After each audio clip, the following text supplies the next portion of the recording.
दोस्तों, आज हम एक शुभ विचार लेकर आपके सामने उपस्थित हुए हैं।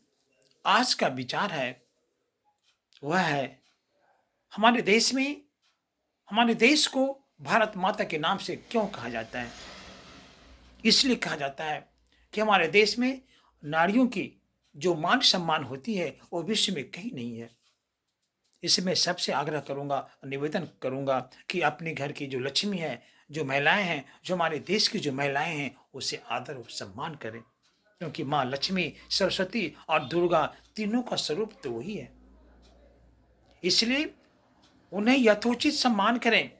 दूसरी बात, बेटियाँ बेटियाँ किसी भी घर की धरोहर होती है। लेकिन याद रखिए, बेटियाँ सिर्फ़ एक घर को नहीं सँवारती, 2-2 घर को सँवारती हैं। मेरे दोस्तों, इस पर ध्यान दीजिए। बेटी शब्द जो होती है ना, इसका दूसरा नाम है दुहिता, पुत्री भी कहते हैं। वो घर की मान और सम्मान होती है, आन बान शान होती है। उन लोगों से पूछिए जिनके घर में बेटियां नहीं होती है, क्योंकि वही बेटी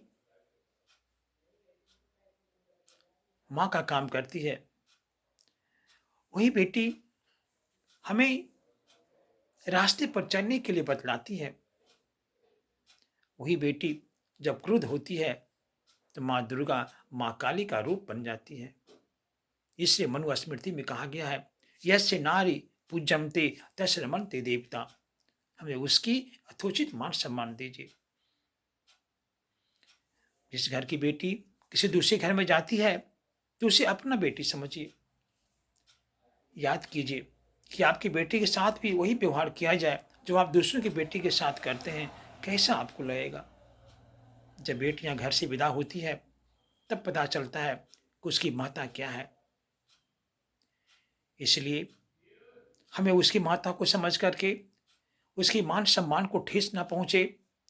कोई रावण आकर के हमारी बेटियों के साथ गलत व्यवहार ना करे, इसके लिए हमें सबों को तत्परता के साथ तैयार रहना चाहिए और उसे मान सम्मान देने के लिए हम किसी भी बाधाओं को पार कर सकें।